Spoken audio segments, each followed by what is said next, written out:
right, Zach. So, had lunch today. Yeah. I wanted to ask you a question. Yeah. Ask away. You walk up to a counter, and you're standing there. Okay.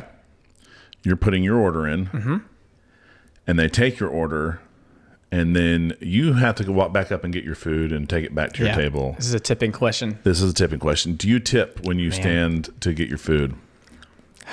It really depends. I don't think anyone's under any obligation to tip unless you want to tip a little bit, like they're like really cleaning the tables and they're throwing, like if you're throwing away your food and stuff, I don't think you should feel obligated to tip. Yeah, I'll put it that way.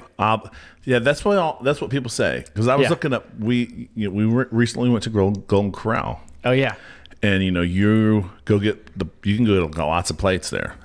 yeah, that's true. And someone's taking those away. I think I didn't get a refill. I think maybe one person at our table got a refill, maybe one or two. But do you tip there? And I looked it up online. It's don't feel obligated to tip, but it's customary to tip. And I'm like, I know. It's tipping's insane. I know it's been talked about a lot by people, but it is I feel like we can fix this. Yeah. But it's always nebulous. We're tipping for everything all the time, or Aye. Yeah. I used to get my hair cut at this barbershop, and I was reading the rules. You are not supposed to tip the owner of the barbershop. That's seen as rude because he's already making all the. So there was a Williams barbershop on Red Bank Road when I was in the Navy, and if he cut my hair, I wouldn't tip him. But if other people that worked for him cut my hair, then I would tip them because he's already. I see. He's already taken. He's already getting the... Yeah, it's you do it for the waiter, not, Right. Yeah, that makes sense. Yeah. I get that, yeah.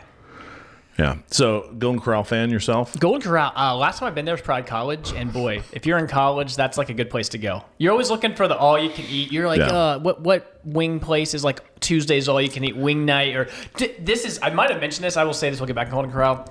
There was a Chick-fil-A in Greenville. Wow. That did all-you-can-eat nuggets on a Wednesday night. No. Not a good business model. No. All-you-can-eat nuggets, it was $10, and it was this is how they got you. The catch was they would give you an 8 or a 12-pack of nuggets, and then you'd have to go up and get your second. So it's not you could just scoop them all. They would try to pace them a little bit, but it was all-you-can-eat.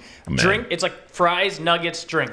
Man, it was packed, if you can imagine. Yeah. And I guess maybe if they could get bulk nuggets, they could still, win on the margin. I had a guy I was really good friends with, went there. We the whole place was cheering him on. He had 100 nuggets. Oh my goodness. And there was he was feeling really sick at 88 nuggets. We were you could do it. And the whole place was nuggets. Everyone was cheering, and he got it, and he was sick for 3 days. It was probably not worth it, but it was legendary, So anyway. The only thing I've done close to that, those little spherical cheese balls, the puff. Oh yeah. We had this thing, how many you can shove in your mouth at the same time.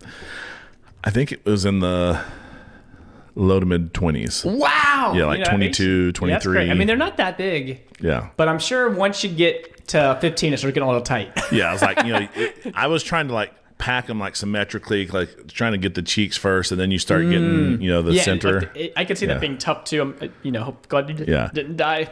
Yeah. You didn't, you can't start laughing or anything. It's a delicate procedure. So, but Golden Corral. Yeah. It's been a while. We went on a Sunday afternoon, and the prices go up from $10 a person to about $16 a person. Okay, yeah. So, the food was fine. I think I said this to you earlier.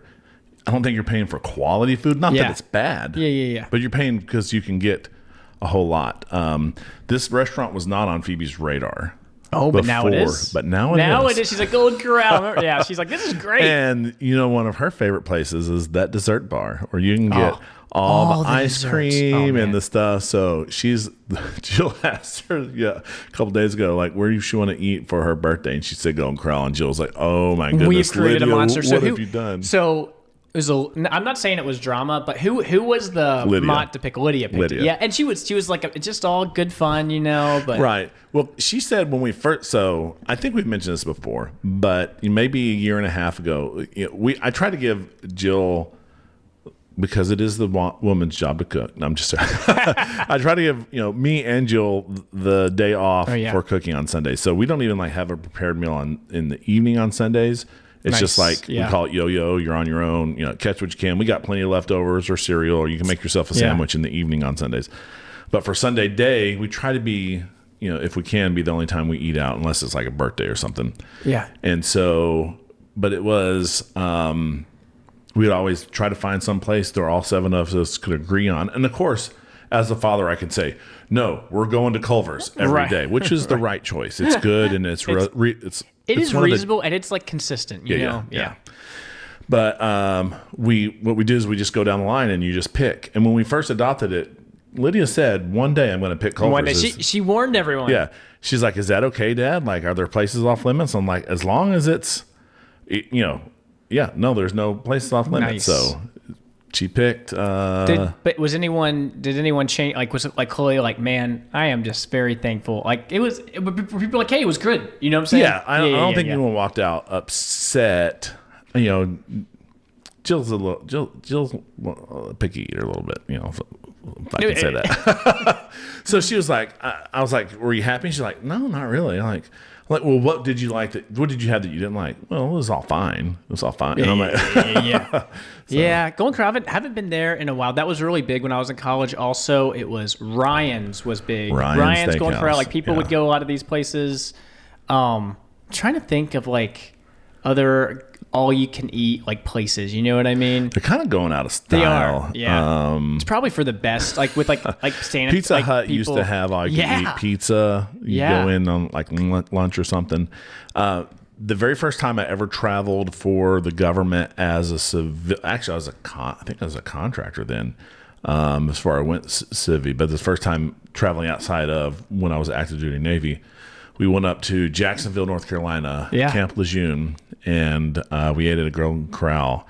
And I got a little bit of a upset stomach, like a little bit, maybe, I don't want to say food poisoning, but who knows if it was that or the firehouse sub that I had earlier today. It's like, how do you nail that down? So, man, food, I always love, one of my favorite things is just asking the Mots, like, who's picking? It's good to see, like, I tried. What was the other one? Where did you guys go last week? Was that Golden Corral last week? Last Sunday was Golden Corral. This Sunday was Karis, because we just go down the road, and she picks Poke House, Poke Cafe. Okay. Because she loves that, and I was like, okay, we're going to order online because it says inside, if you order online, you get 10% off. I don't know why. Why would you do that? That's crazy. And we can. So you like sat outside and ordered online because it's like 10%. Yeah. When you're paying for all those people, that's so funny. Yeah. So because I was like, and then because we get up there and we're like, because a lot of us like sushi. And we're like, are you gonna get this roll? And they have like three specialty rolls for $2, the cost of $2, all that, 5 regular rolls for the cost of $25, which is a pretty good steal. So today, doing it online, we got it down to like $105 for a family of 7. Oh, that's nice. That's really reasonable in my ballpark. Because I tell them anything like $70, like $10 a person up to around the 100, that's 105. That's within reason. It's like when we start getting into the 140s, like $20 per person. It really is painful to me. Man. I'm like, is this the best use for money? But well, food, natural segue to adoption. I don't know what the segue is, but food. You need to eat food no matter who you are. Yeah. Just it's like the universal. We're getting towards the end of our adoption series. We at least got this one, maybe another one. We'll see. We'll see what we got here, but we are going to jump into God the Holy Spirit and the benefits, privileges of adoption. So let's go ahead and take it to the next level. Let's fire up that twangy music.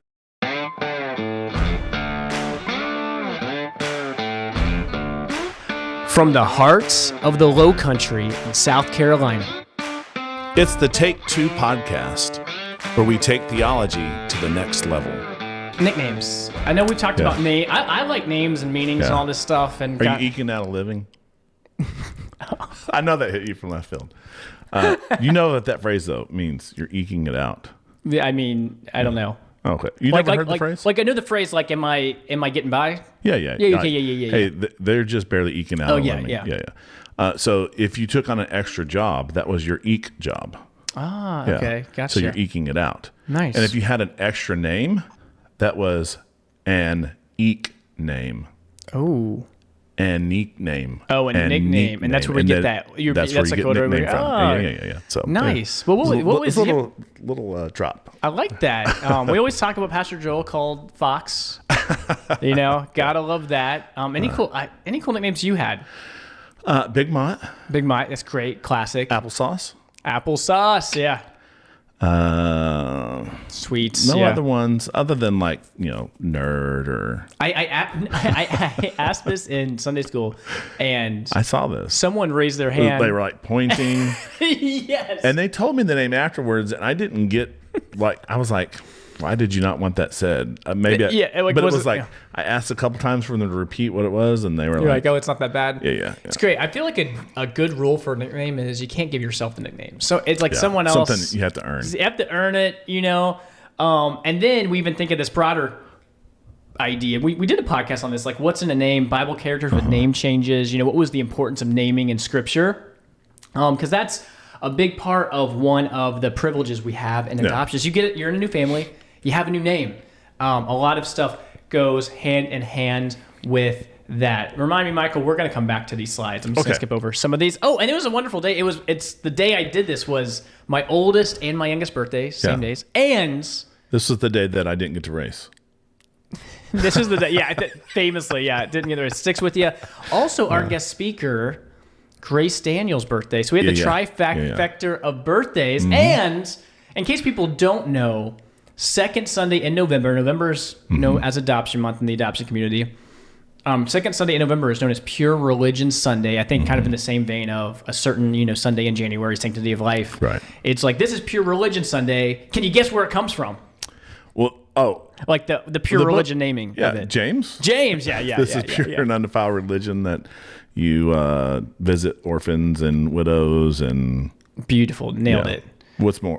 In their affliction, and to keep oneself unstained from the world. And I know James is so practical with all this, but it's like, if you were religion that is pure and undefiled before God the Father is this. If you were to fill in the blank, like not knowing what it said, I probably would have gone with some worship God with all your heart, soul, strength, mind, something like maybe more doctrinal, maybe different. And he focuses so much on action, like the first and second greatest commandments. Or maybe you would say something like that. Yeah, it's love interesting. Your neighbor as yourself. So it kind of fits into that. And fits into that where he goes straight to care for or visit orphans and widows in their affliction, and on Pure Religion Sunday. So adoption adjacent, trying to fit everything together. Go ahead. I was just going to say, it's so weird because we were talking, I was talking to Phoebe today. She had a birthday party, and she was asking me if I was an orphan because both my parents had passed away. I was like, well, no. That's like when you're an adult and your parents pass away, it's expected. It's not, you're not considered an orphan. But she was really confused at why. They're trying to make sense of it. And all this is good. Pure Religion Sunday, it's really a collaboration of two different Sundays that came together. One's called I think it's called Stand Sunday. Stand Sunday. And I think it was one of these was from this place. I think it was called Possum, Texas. We mentioned this a little bit earlier, but it was this church that did a lot of foster care before, but it's actually Texas. Yeah, I think it was a possum something, and you were like, "Oh, there's a possum in Arkansas." Grape, Arkansas. I think this is Texas, but I could be wrong. It's someplace. And then there was another Sunday that was called it's called something else, and they happened around the same time, and they were both geared either towards foster care or orphans. I think one was in Zambia or something. They came together to form Pure Religion Sunday. And I like the talking points, what they encourage churches to talk about, so I'll share it here. But they call us to image our God, follow what our God does. And they say that our God incarnates, that we look at Christ, and his example was someone who condescended and moved towards struggle and suffering and hard things. That a lot of times... I'll put myself in this boat. You see something hard going on, you're like, I'm going to walk away. I'm going to step away backwards quietly. And I don't want to run towards struggle. John 1, the Word became flesh and dwelt among us, that he moved toward us. God also is a welcoming God. Psalm 68 says that God is a father to the fatherless, defender of the widows. This is God whose dwelling is holy. This is the New Living Translation, says in verse 6, God places the lonely in families, that God's a welcoming God, we should be welcoming. And then lastly, our God protects. Deuteronomy 10 says that God ensures that orphans and widows receive justice. He shows love to the foreigners living among you and gives them food and clothing, that we should fight for those who need help fighting for, essentially, the vulnerable, the helpless, orphans, widows, and So to summarize those three. Yeah. So incarnates. Yes. We're not really going to, we're not going to change your nature, but the Yes. example is that we're going to give up our privileges to help someone in need. Perfect. Yes. Welcome people who are outside of our sphere, and then protect those that we can protect. Beautiful. Yeah. Yeah. Good things to remember. Just highlight on pure rule. It's like one of those things, like, we all know this to do this, but good thing to think about. The main crux of our time we spent in Romans 8. So for review, we talked about Ephesians 1 and God the Father, purposeful planning and adoption.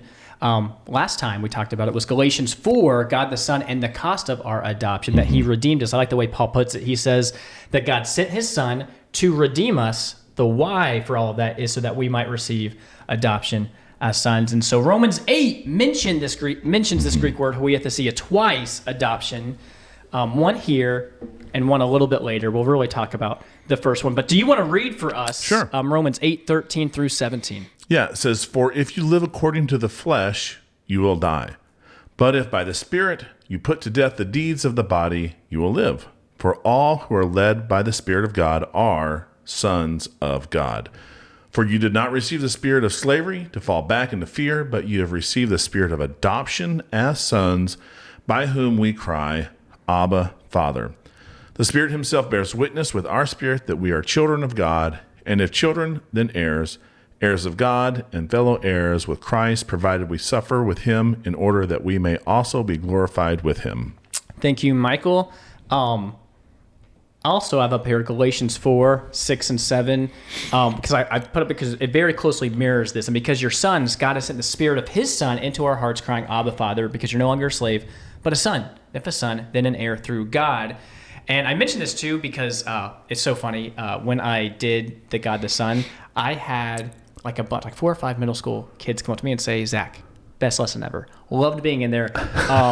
It was like their teacher was out for unexpected, so they were in there. And I was like, "Oh wow!" In my hubris and my arrogance, just like being like, "Man, I'm you're awesome." like walking on cloud I'm like, nine. wow, Like, even the middle schoolers are paying attention. And then this guy, he's hilarious. Grant was like, "It's because you were talking a lot about Galatians 4, 6, 7, and doing the hand motions and stuff. And if you know, you know, 6, 7 is all the rage everywhere for kids." Yeah, I saw a recent scholarly article that said that they think that they have mistranslated Revelation. Instead of it, the mark of the beast being 666 is actually 67. So That it checks out. Well, in this Romans passage and Galatians passage, we see some themes here. And what we did was just look through these. And I have it starting in verse 13 because I think all this context makes a lot of sense. We kind of started in verse 15 where it says, "You have received the spirit of adoption as sons." That's kind of the crux of what we're talking about. You might ask the question, well, who are the ones that have received the spirit of adoption?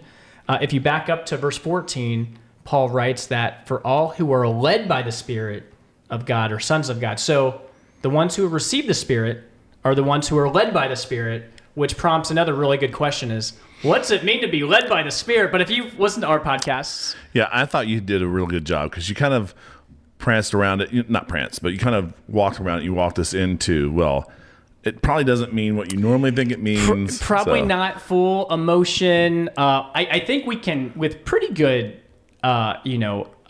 pretty good understanding, just back up to verse 13. And it says, "If you live according to the flesh, you will die. But if by the Spirit you put to death the deeds of the body, you will live.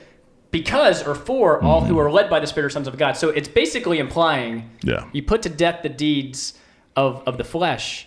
That's being led by the Spirit. That's at least part of it. Yeah, that is walking in the Spirit. And if you thought, wow, this is a crazy interpretation, go over to Galatians 5, where Paul, the same person, and it's the only two places in the New Testament that use this phrase. It's the same context. It's same. We're not going to have the fruit of death, but we're going to have the fruit of the Spirit, and we're going to walk by the Spirit, and we're going to put to death, the deeds of the flesh. So, because you would think those would be prime areas to have some of this more emotional language, where maybe you are appealing to other verses in Scripture for some of this, but it's like not.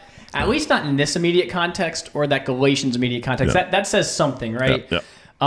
So anyway, I think just that chain of events is important that part of receiving the spirit of adoption is putting to death the deeds of the flesh, being changed, being transformed.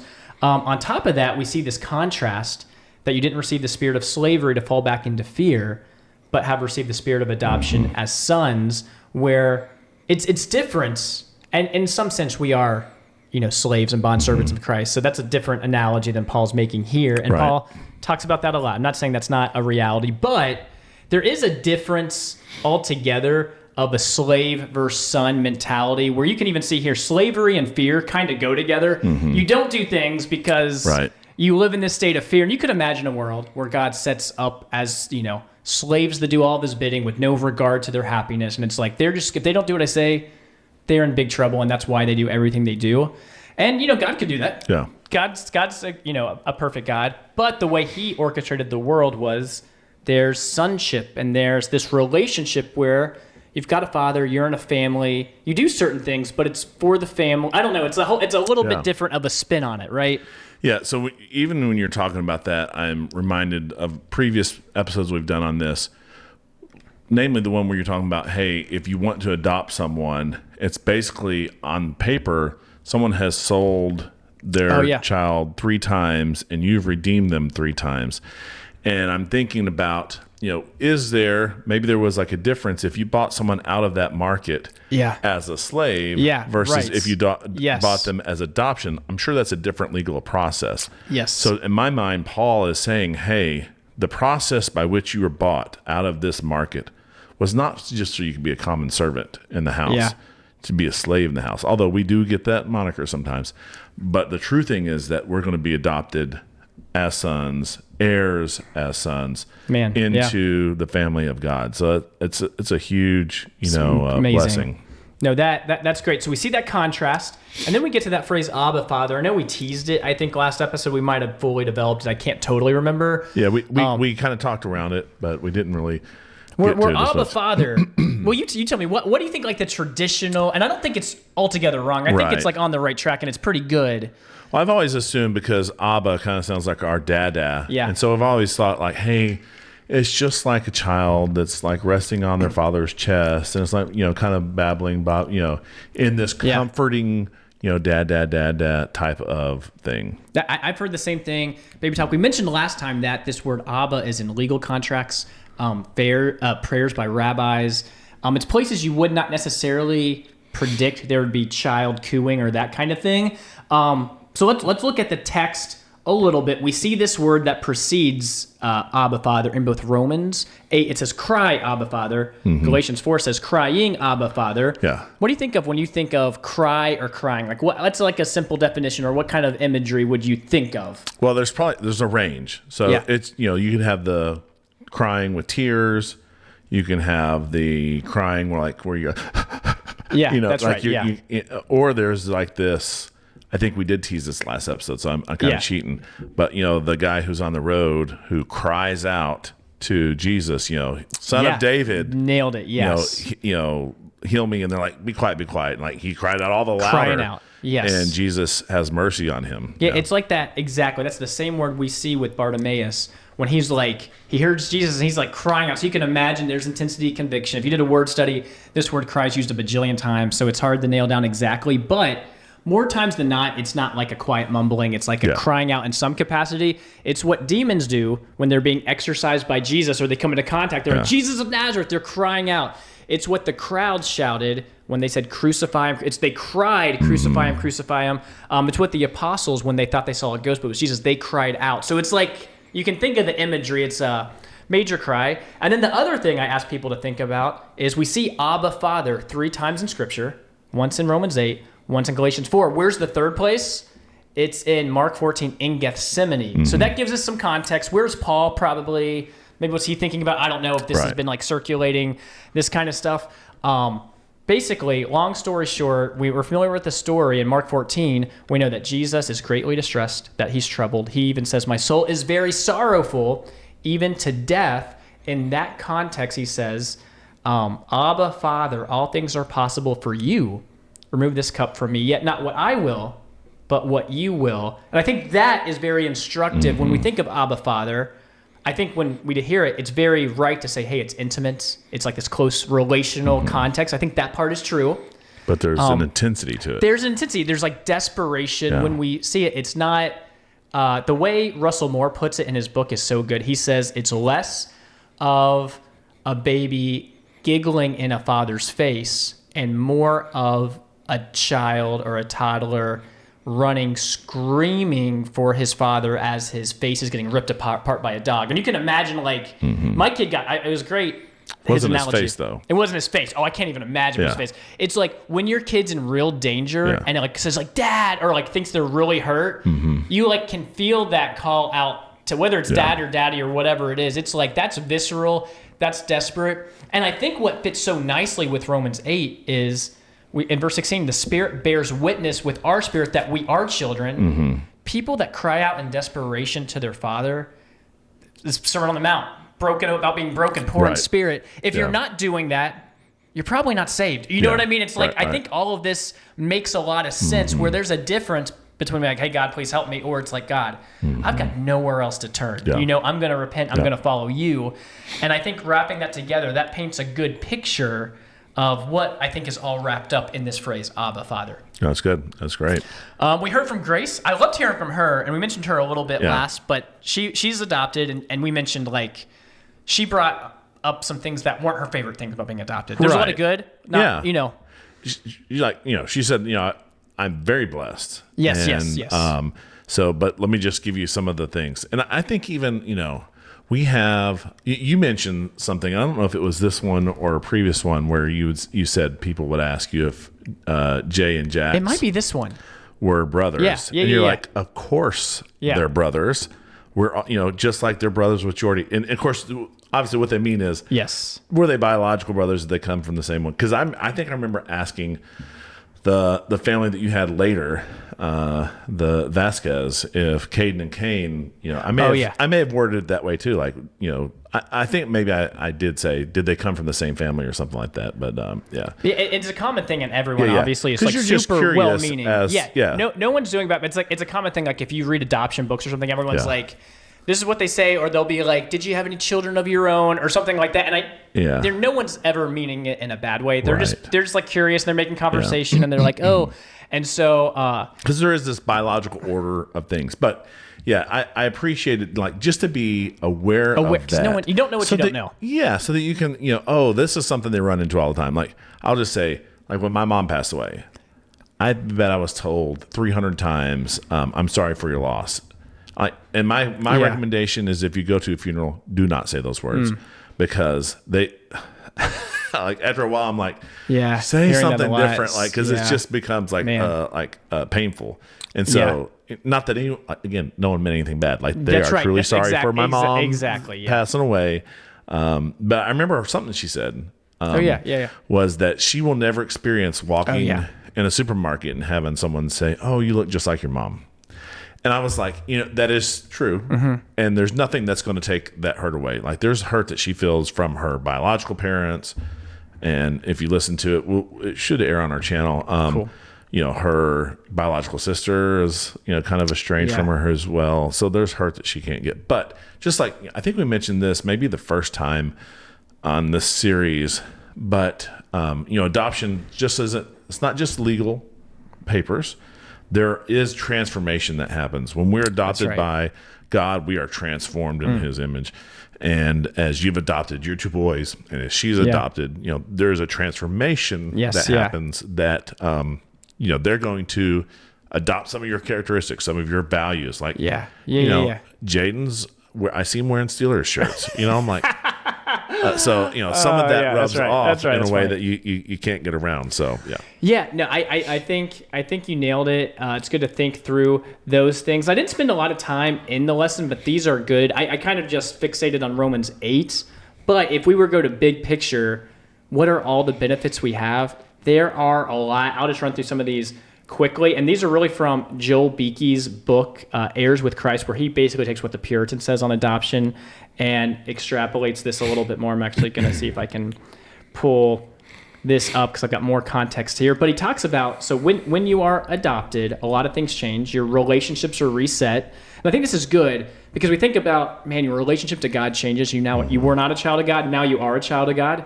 Just as importantly, your relationship with your former family is actually kind of severed, right? You were one way to the world. Now you're not. We don't think about that as much. I wish I could have spent more time on that. Our orientation to the future changes. We have a new hope. Our relationship with ourselves changed, that we put off sin, put on Christ. And then tying into what we were saying, are they brothers? I was trying to make the point that you have a new family. The church is now your family, where, most of the time, understandably, it's in our language and all this. It's defined by DNA, genetics, bloodline, but it's like a different. It's like one of those things everyone knows, but it's hard to really wrap your mind around it.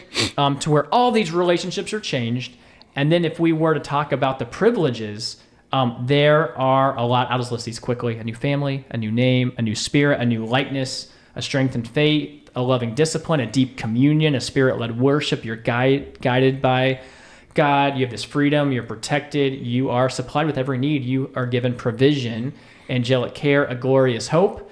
And so the list really could go on and on, all these different privileges. And the last thing I'll say is I like this too, when you're adopted, there's more expected of you too. You have these responsibilities. You got to do like the family chores, right? I mean, that doesn't earn you entrance into the family. Right. You don't do them so you can be part of the family. Yes. You do them because you're already part of the family. You're exactly right. And so we're called to trust God for every need, to honor him, submit to him, to imitate him, to resist sin, to join him in his work, and to rejoice in him as our greatest treasure. And so I like thinking, I wish I could develop some of this a little bit more in our lesson, because it's not just like a small thing that happens, but it changes everything, both positively and negatively. Yeah. Let's go back there. I think... Now, you said you want to go back to some slides. Oh, yeah. And actually what I might do, I'm glad you reminded me, I might throw that in our next one, in our recap one, because I've got some questions to ask you, and maybe our listeners, what they can think about for the next one is, what's the secret to a happy life? I always like doing these little questions so people can think a little bit. But what, be thinking about that. We'll talk about that next adoption episode. Variety is the spice of life. Yeah, there you go. Variety is the spice of life. What's the secret to happy life? But that is adoption, lesson number 4. We got one more. Yeah. So hope you're looking forward to that. But that's all I got. Anything you want to add? That's all I got. That's our take. Thanks for listening to Take 2. Find us wherever you find podcasts and on YouTube for those who want to watch our videocast.